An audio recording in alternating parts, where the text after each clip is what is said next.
Hi, everybody. Welcome to the Teens Behind the Scenes webinar series. My name is Leanne Dempsey, and Teens Behind the Scenes is a program of the National Theater Foundation dedicated to providing teens in the Washington, D.C. area with access to Broadway touring productions and professional insight into performing arts careers. So in this series, we interview theater professionals to learn more about what they do, how they do it, and how they got to where they are now. So joining me today is Samuel Yates, and I am very excited. Hey, Samuel. We're going to be reading Samuel's bio so that you can know a little bit about it.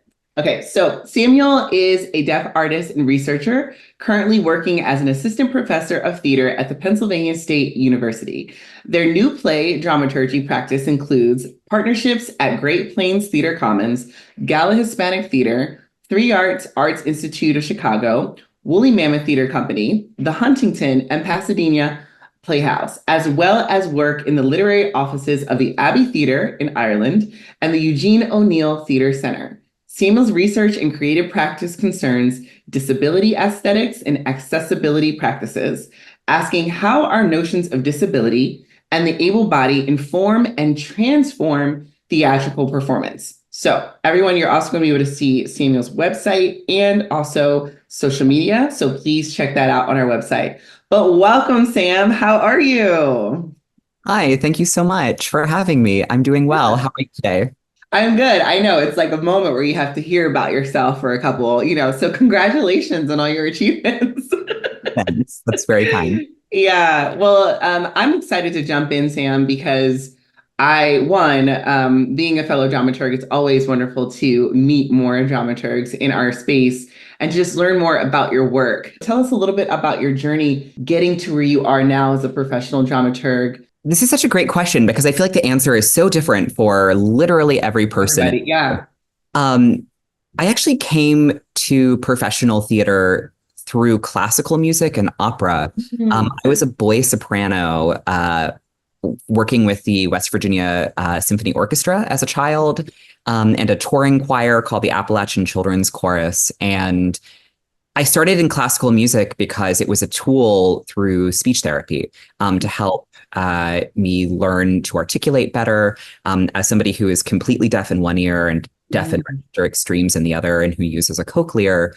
Music was a tool that was like a teaching tool, effectively. And when I started in that space and realized I had a kind of an affinity and at the time, the voice for, these like high boy soprano parts, like for Handel's Messiah and, other types of performances like that.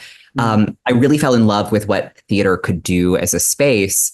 Over time, as my voice transitioned, I got booted from the classical music world and sort of ended over into musical theater.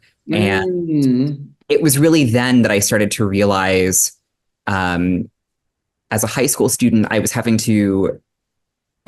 no longer working in professional spaces. I was then like in community theater spaces again, and realizing I was encountering a lot of accessibility issues that I hadn't encountered in my youth because of being a child in professional spaces. I was really protected and taken care of in ways that I hadn't realized until much later.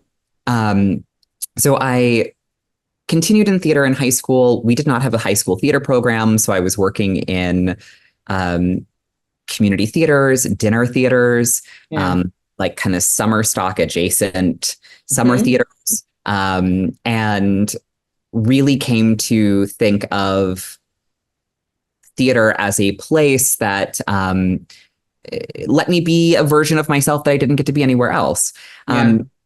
When I got to college, I made a really conscious decision to study theater because I felt like theater was the one discipline that I could study that would let me study everything else. Because one of the things that I loved and continue to love about theater is we are a mirror to life. You can have a play about genetics.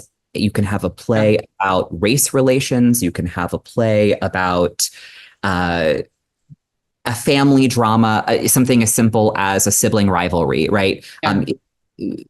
It's Hmm. the only kind of space that really lets you explore the full gamut of human emotion and human experience. And Yeah. it felt to me like theater was then the conduit for getting to experience and study all of the other things that I was still curious about because our I seasons love that. change every year. Yeah, I love that. I don't know if I've thought of that in regards to like theater. It is when you're studying that you are studying you're studying so many other things inside of it, which is really amazing. So, did you go to college for theater? Was that your major? So I was a theater and English double major. Oh, I me too. began, I think almost every dramaturg is. Not every one of us, but nearly. Close. Um, I started as a performer though. I mean, like many people, I kind of Yeah. came to college with a primarily performance-based background because that's in so many kind of community spaces what there is. Yeah.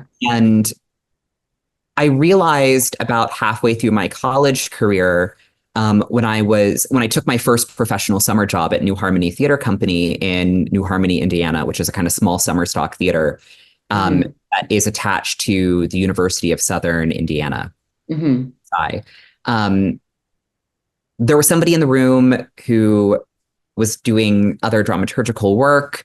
I don't know that they were Hmm. considered dramaturg per se. I Yeah. was there as sort of their summer intern, like Yeah. many of our first professional jobs are. Mhm. And I was sort of a switch hitter. I was in a show, I was researching other shows, I was front of house for a different show. Yeah. So I was kind of doing a bunch of different things. But the course of that summer, I think, helped me articulate that I was starting to be in the right rooms, but I was in the wrong role. Um, Mm. and so when I came back from that experience, I started dramaturging and assistant directing, Yeah. really take a little bit more of an active artistic curatorial hand. Yeah. Um, and from there, I was really like ravenous for more dramaturgical work. This is still the early 2000s. So a Yeah. lot of colleges didn't have Right. dramaturgs in their departments that like there weren't dramaturgy classes. Hmm. I was the only one in my department who was asking for this. Yeah. Um, so I was like really, really hungry for more information. And that's where I stumbled on the Eugene O'Neill Theater Center, just Hmm. in my own Googling for like how to make a play, who are other people who do this type of work. Hmm. And the story of how I got my first job at the O'Neill in their literary office is I basically called and or emailed Hmm. the literary manager every week for about 4 months.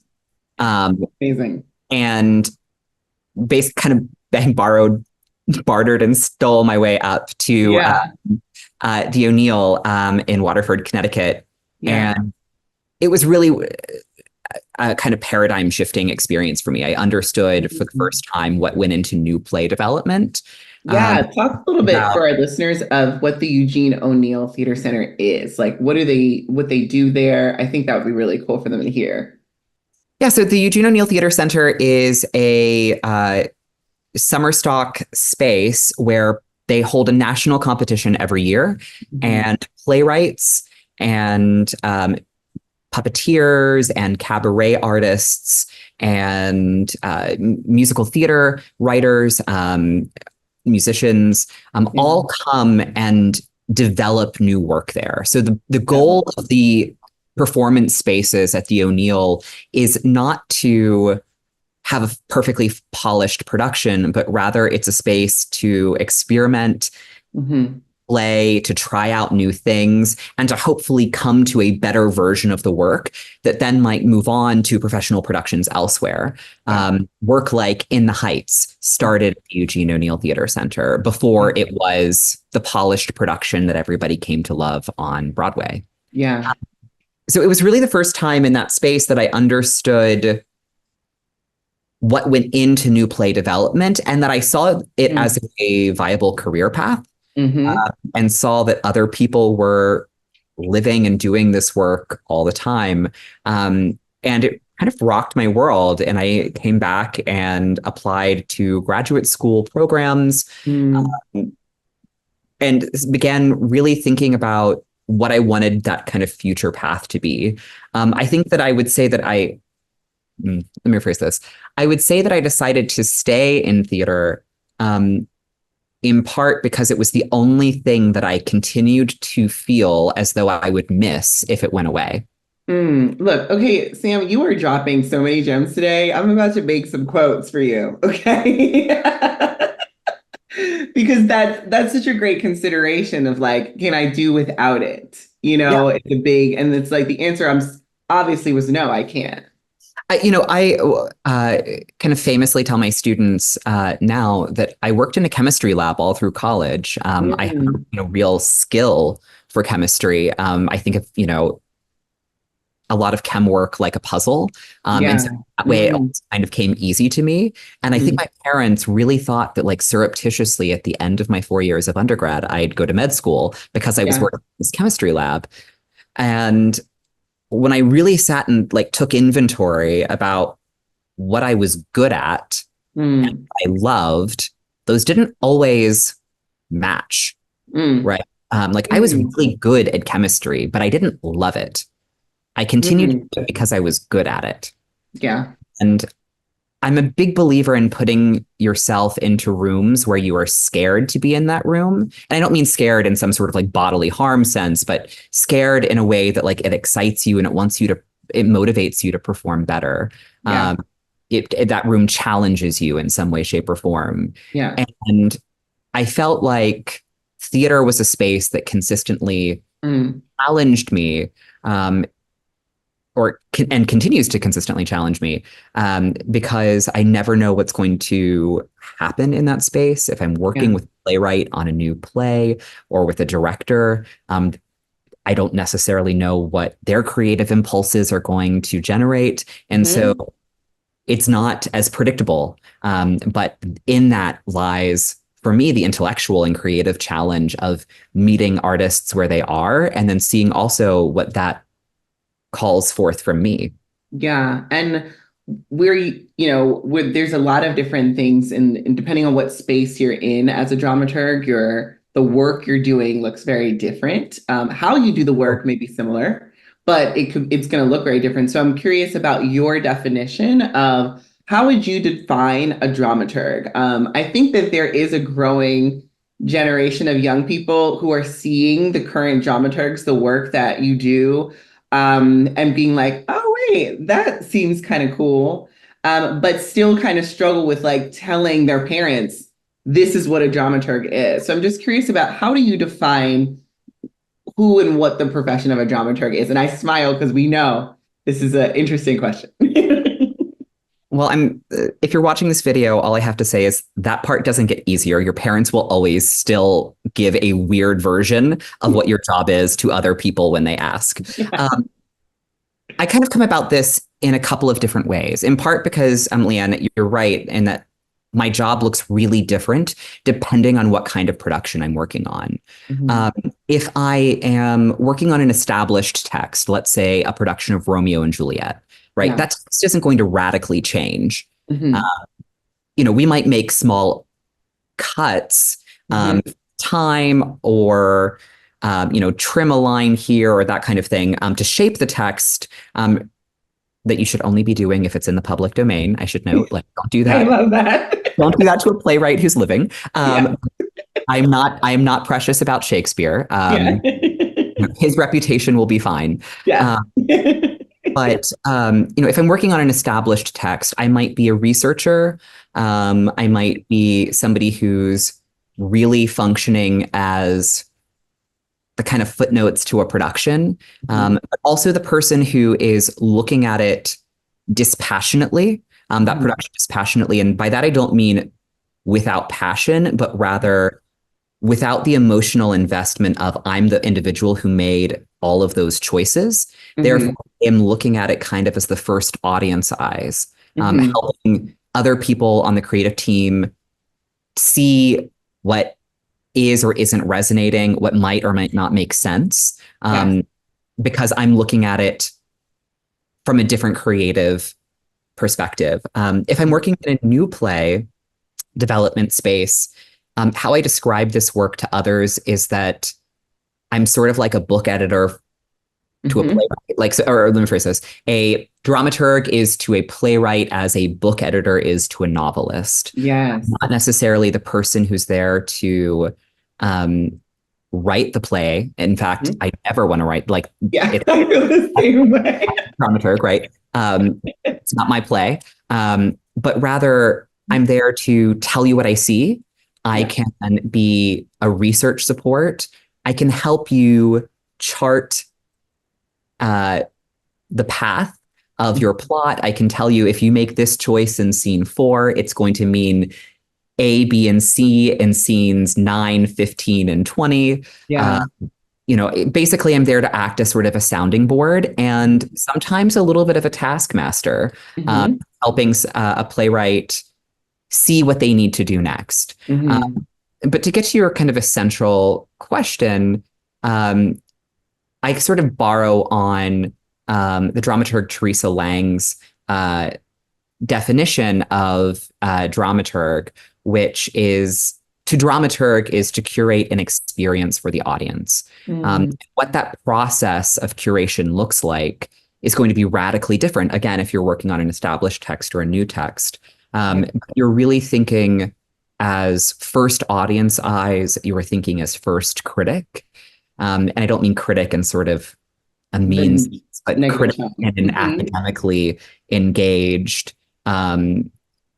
sense, because you are the person in the room who knows what the artistic intention is, and you are the first set of eyes to help others see if what they have put on stage matches that artistic intention. And you are there to give voice to the ways to help clarify and better hone the show as produced. Absolutely amazing. I hope everyone's taking notes out here, because there's so many good nuggets in here, everybody. So just write some notes while you're listening in. Earlier in your introduction, Sam, you mentioned that you were deaf, as you were a deaf artist. And you've also just shared so much of how much you are a researcher as well. And I'm just curious about those specific experiences of being a deaf artist and a researcher, how they have shaped your approach to theater or your dramaturgy. I know you do a lot of work in disability aesthetics and things. So I'm just curious about how do your specific life experiences help shape the way you see theater and the approach that you have to your dramaturgical work? I mean, there's a couple of different ways to answer this question. I think the first is that I always, first and foremost, think about access. And on a kind of like functional level, I think about, are my access needs met? Like, can I functionally engage with this work as we are producing it? And then how are others engaging with this work as we are producing it? And sometimes that means thinking about the material circumstances of production, in terms of design work. Sometimes that might mean something as simple as, I literally cannot hear this line. It's the most important line in the scene. Right. And being able to offer that kind of feedback on a really like tangible level. But I would say more broadly, the way that I really have come to think about the intersection between my own kind of embodied lived experience and theater is that we are tasked with generating worlds on stage, right? So we get to create worlds every day. And I find it wild that one would choose to create or choose to replicate the barriers that we have in this world that we live in. On stage.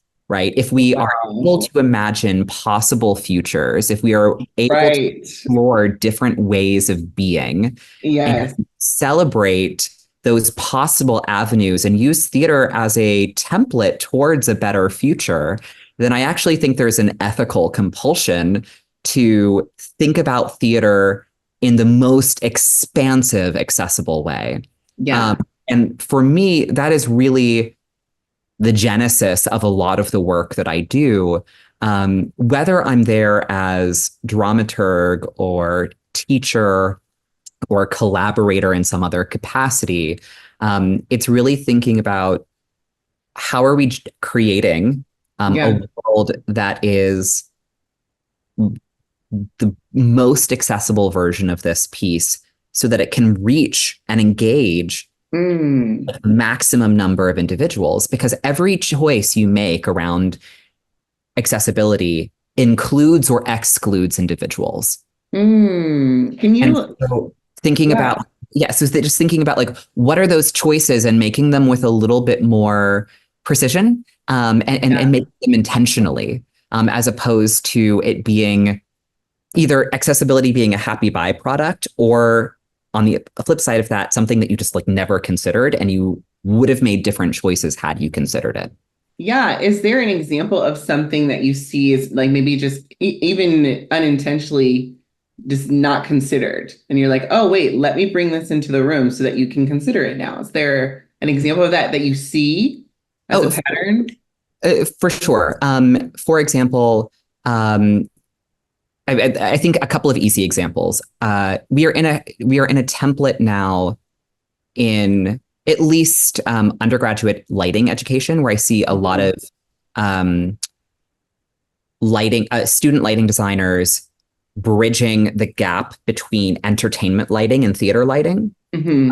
Meaning like they often are working in theme parks over the summers and Yeah. doing other types of work, and so then they use those skills that they've honed and they bring them back into the space, Mm-hmm. um, and thinking about, okay, well, what is that strobe light going to do for audiences? Mm-hmm. If you have someone who's autistic or has a sensory processing disorder or epilepsy, right? Mm-hmm. And that's not to say, like, I mean, that's like an example without Yeah. making like Yeah. kind of gross over characterization of Yeah. No, that's great lighting. though. But other examples I think are as simple as if you hold your auditions in a space that is not wheelchair accessible, you are not Mm. going to get wheelchair users in your space auditioning for your play, Mm. right? So something as simple as Yeah. all of the, like as pre-production decisions Yeah. already shaping who is showing up to be Mm. included in that world that you're creating, Wow. right? So Yeah. just like, again, just thinking about what are the unconscious biases and patterns that we have, and thinking in and through how do we begin to address those. And Yeah. some of them, they just are what they are, right? Like, it might be that we are bound by time, space, and money, as is almost always the case in theater. Yeah. So we can't move this performance to that venue. Mm-hmm. But maybe it then means, okay, well, if we can't do that, what are creative solutions to making that space more accessible? Or, Yeah. is there a streaming version of this Mm-hmm. play that we might be able to offer? Yeah. So again, just beginning to think in and through how the assumptions that we bring and carry about the world World. we live in, we are always and forever Mm. mapping onto theatrical spaces. Okay, so I am going to go into because this is making me really excited to ask you about this. So you're working on a piece, a book Hmm. called Cripping Broadway, producing disability in the American musical. And it already sounds fascinating, but honestly, just speaking with you today, my head is going like this. Like I can't wait to read your book. That's how I feel right now.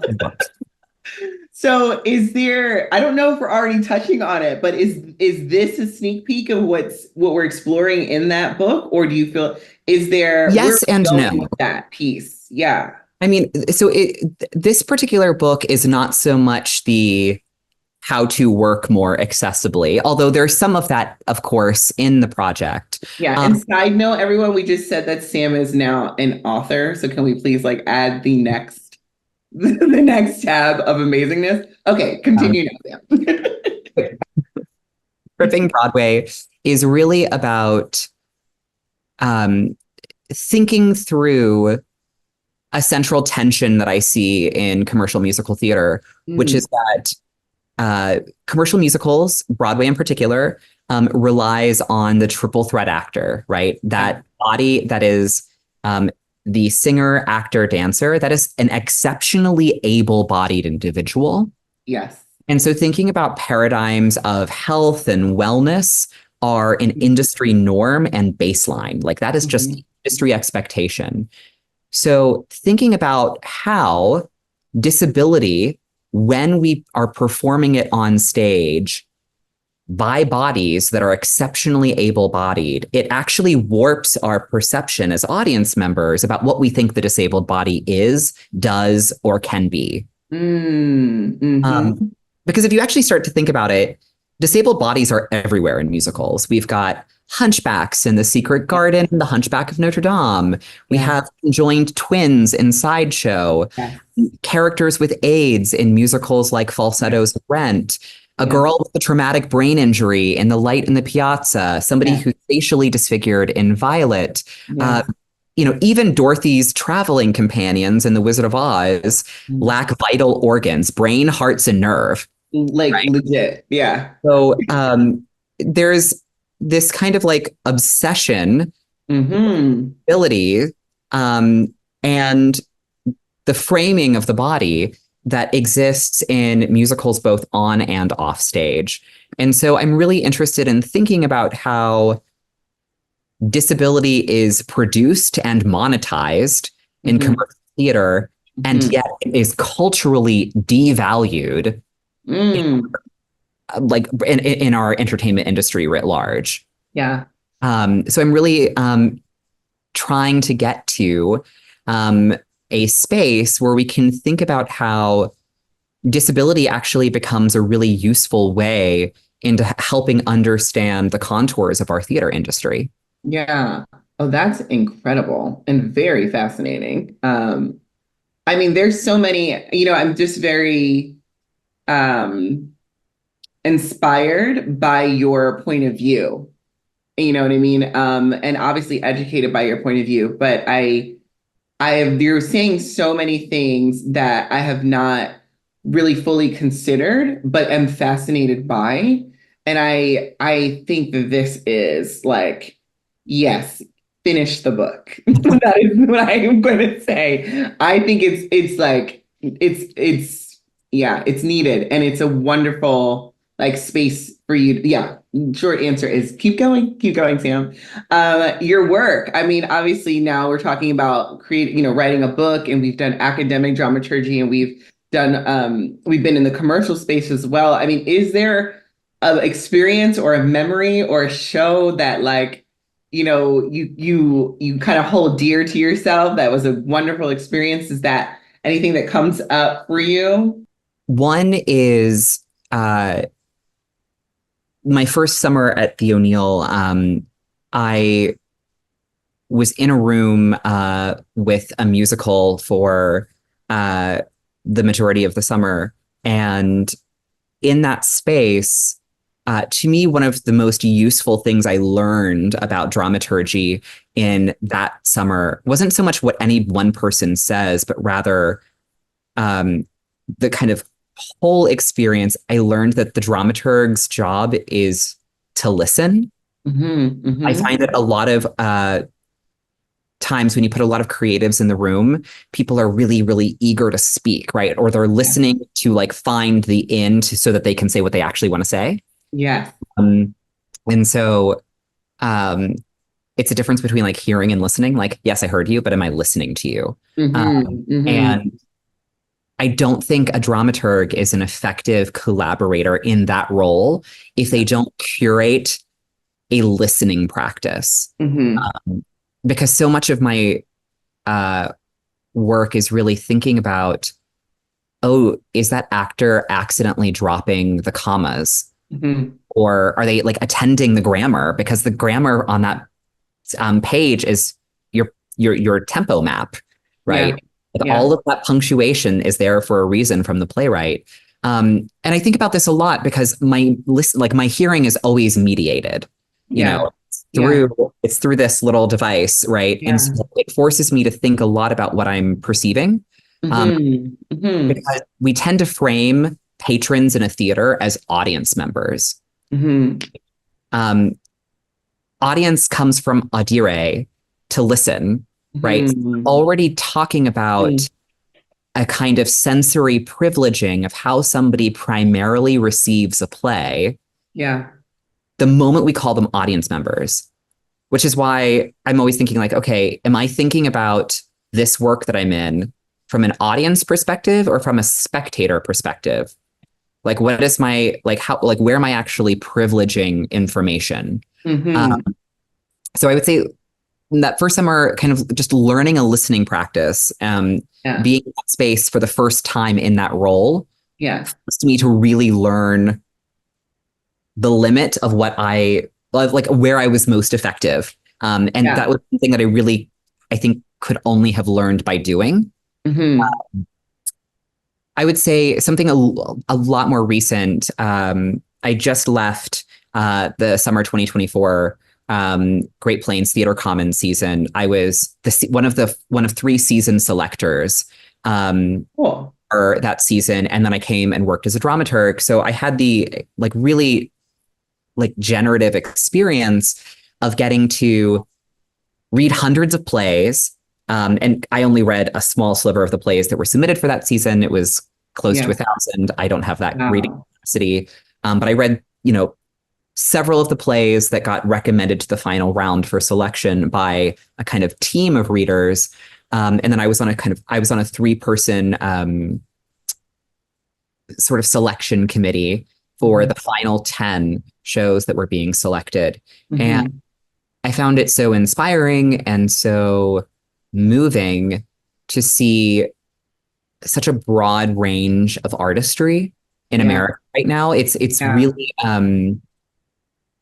just invigorating to see the breadth of work that people are producing and the kinds of stories. Uh, Yeah.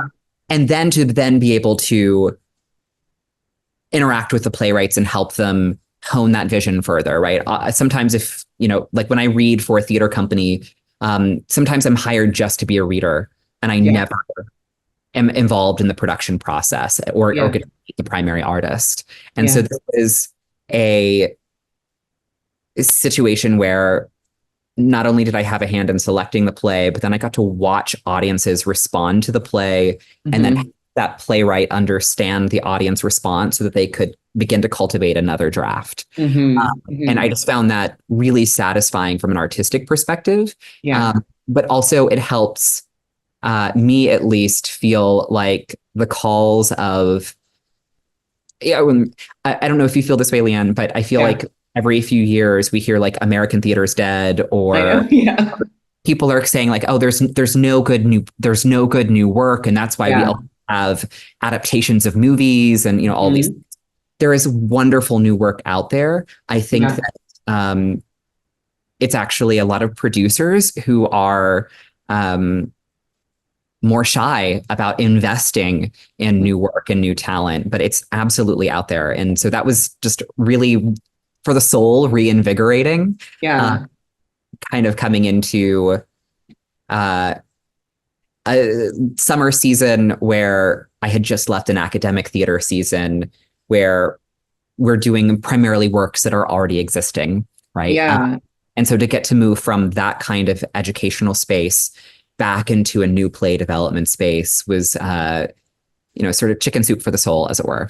Yeah, and I feel you on that because it's I think some people don't realize how much artistry is in us as dramaturgs, and so you were saying like artistically satisfying, and it's because at least I know for myself, like I also was a performer, also have directed in theater. So we have like a lot of art in us. Like it's like we have a lot of art. And so when you're in the space reading, helping to do world building, and then being able to see it, like even, I feel really satisfied even after a week long or a 29-hour, like all of them are really cool for me. And so I 100% like feel you on this. I'm like, I want to read 100 plays. Where can I read 100 plays? I can give you many companies who would be happy for a reader to power through 100 plays. Amazing. I'm like, because you're right. I think it's a really cool space that, you're in as a dramaturg. And I think it's good for the students to hear as well, is that a lot of theater when you're younger, you see the end of the process. Like you don't really see that, it took 13 years for Hadestown to get where or 11 years to get where it needs to go, but the dramaturg, like we live those years, you know? I think one of my personal frustrations is we live those years, and then usually by the time we get to the professional end result production, Yeah. the dramaturg isn't carried through. Yeah. You're seen as developmental, not Mhm. production based. Or if you are in a production capacity, it's traditionally in off-Broadway or regional spaces, Mhm. Mhm. which is fine and like lovely, and I love working in those spaces as well. But I Yeah. do it the lack of visibility Mhm.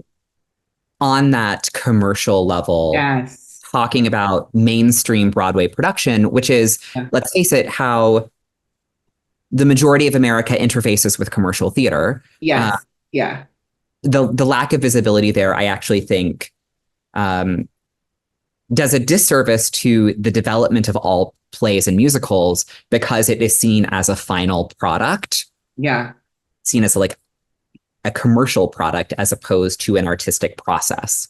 Yeah, which is really interesting about our, dramaturgs being placed in the commercial space, Mhm. especially influencing the next generation of dramaturgs, because high schools, when they're doing shows, are doing commercial Mhm. shows. Right. Absolutely. So it's not the regional new plays that we're seeing that are being introduced to young people. It's the ones that were done commercially. So that there's a really big opportunity and potential to influence the next generation by creating more visibility at that level. So I totally get that. And now that we're like even speaking about young people, there's one of my questions for you as we get toward the end of our interview. We always ask about, what would you say to a young aspiring person who may be dealing with or a challenge of their own, whether that has to do with accessibility or whether that has to do with anything else. What would you say to that person who's aspiring to be in theater, but they're like, I'm dealing with this and I don't know if I'm able or if I have a place in this profession? I would say learn to self advocate. Hmm. And I don't mean self advocacy in the sense of it's all on you, Yeah. right? Because it's not, nor should it be.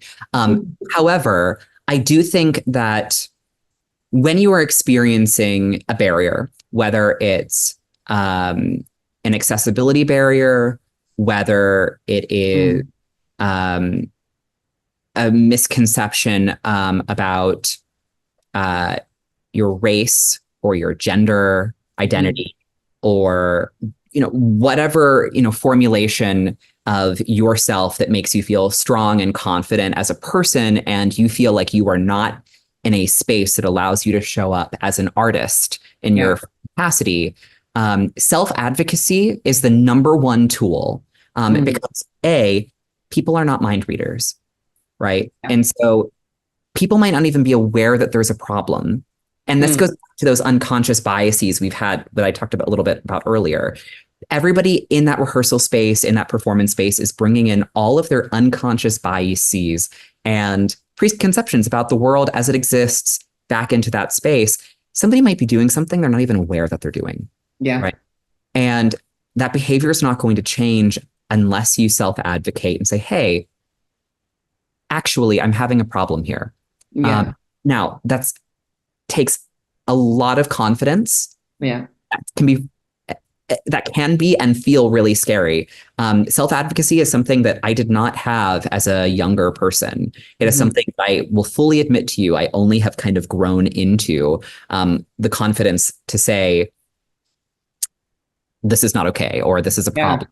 Yeah. Or when somebody makes that joke that's super racist, I'll be like, I'm Yeah. sorry, I don't actually understand. Could you explain that to me? Yeah. How and why is it funny? I don't Yeah. actually, so sorry. Right. Yeah. And learning to speak up in that way has Mm-hmm. actually been really liberating because it shows me exactly who my co-conspirators are in terms of Yeah. the types of people who I want to do work with. And it also helps me show up for myself in an authentic way, which allows me to do better work because then I can just focus on the work rather than all of these other things. Yeah. So I would say number one piece of advice, Self-advocacy. self-advocacy. I love that. And I honestly, everybody, you can start that in high school. That is, Absolutely. Yeah. yeah, that is not any, that is, there's a You don't lot have to of, wait in a professional space. Self-advocacy exactly. in your friendships, in your familial relationships, in your classrooms. Showing up for yourself starts every morning when you wake up, not at 4 p.m. when you clock into rehearsal. Look, let me tell you, can I put quotes on? I'm going to make a list of quotes, Sam, so you can see how amazing. I'll wait for the t-shirt. How about that? T-shirt. That's it. We're all making t-shirts. Exactly. I'll wear it. No. Yeah. Now, is there, for these young people who are aspiring, the other question I love to ask is, are there experiences or actions, like things they can do that you would suggest that they seek out to build the skill set of a dramaturg? Is it participate in your school shows or go see shows, or how would you, I mean, we mentioned earlier that you and I we both studied English and theater, which I think, honestly, I have never done, I don't know what school you went to, but in my school, collegiate level, I have Mhm. never done so much research in my life until I was an English major. Like, that is what you learn to do. And the amount of reading that I had to achieve in those 4 years was insurmountable. Like, it was amazing. So, Oh, yeah, what do you think? I would actually say to my answer to this, even before what you offered, which is exactly in line, is read and be curious. Mhm. I don't think that you can be a theater artist without being curious about the world around you. Mhm. I think that those are incompatible because you are tasked with generating a world on stage. So Mhm. if you are an actor, you have to be curious about people. If you are a technician Mhm. or a designer, you have to be curious about how things work or why things are or appear or Mhm. move the way that they move. If you are a dramaturg, it's those kind of like macro level things like how did we get to this moment in time? Yes. Right? Why this play now? Yes. Why does this play start for these people in this way in that moment and Mhm. not 5 minutes before or 5 minutes after? Mhm. I think that kind of curiosity um, serves you well outside of theater too. But I think that you learn so much about yourself when you engage in a like consistent reading practice. Yeah. And I don't mean you have to go and read, straight up history textbooks, although you might Yeah. very much enjoy that. Yeah. But you are learning to curate your personal tastes, Mhm. whether it's through fiction, whether it is through history, memoir, whatever that kind of those texts that you respond to, you start to learn more about what resonates with you and Yes. what doesn't. And that's going to help you later on down the line in terms of choosing projects. If you are lucky enough to have more than one project come to you at the same time, how do Mhm. you then make a decision between which project is going to be the one that fulfills you or that you're actually excited by? Yeah. Is and sometimes it's not always about the people. Like, even though, of course, sometimes it is about the people, right? You love Yeah. working with this person and you want to work with them again. But sometimes, Yeah. if like two things kind of all seem equal, it really is what material do you want to be living with for Yes. several months out of your life? Yes. And what material is going to keep you curious? Because Mhm. the moment you are emotionally and intellectually disengaged, Yeah. you are no longer serving that production or the artistry of the individuals you're collaborating with, and you're not showing up for yourself in the way that you need to be skilled at your job.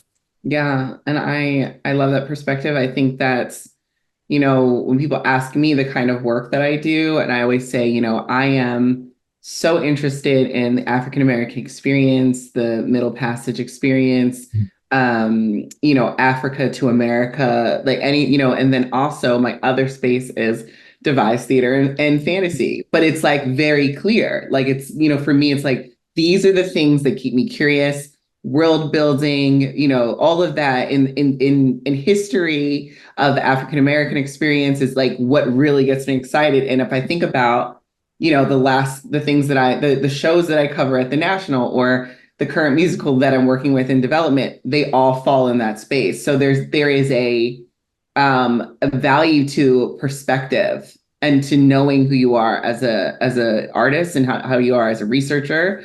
So, I mean, Samuel, I am so honored to have been able to get to know you today, and to have been able to interview you today.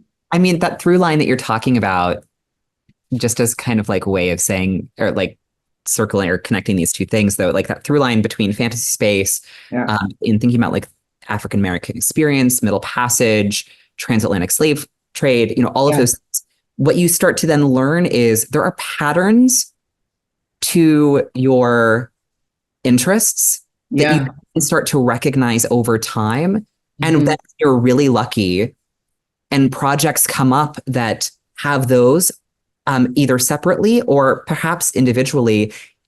You are then the person that people are going to want to come to help them birth that into the world, right? And so that to me seems so important to start thinking about what are those spaces that you enjoy and want to be in now. You are in high school, before you even get to college, because 4 years is not long. No. And if I had the language for my interests at 15, 16, 17, I can't help but think how different my trajectory would have been in those early years. Yeah. Not shoulda, coulda, woulda, but I do feel like I spent so much time finding the thing. Yes. But, I mean, now it makes me appreciate the work all the more, but we are in a really different moment in theater practices where we are thinking about roles like the dramaturg in development, but we're also thinking about how to engage in this work ethically with care. And that's just not, certainly, I think, the attitude or impetus that you and I grew up with. Yeah. I mean, wait till this next generation of dramaturgs, they're gonna be ready. Okay. They're ready. Found it. Okay, they're gonna be like, what world are we building today? Okay, wait a minute. I'm excited. Well, everyone who's listening out here, I mean, I hope you've gotten as much as I've gotten today from our conversation. I'm really hoping that this has inspired some of you to go and check out what it's like to be a dramaturg and to even maybe suggest at your school that you want to be a dramaturg for the upcoming show. Make your own opportunity, okay? But Sam, thank you so much for your time. Everyone who's watching, thank you for your time. And we cannot wait to see you back for another conversation here with Teens Behind the Scenes at the National Theater. Bye, everybody.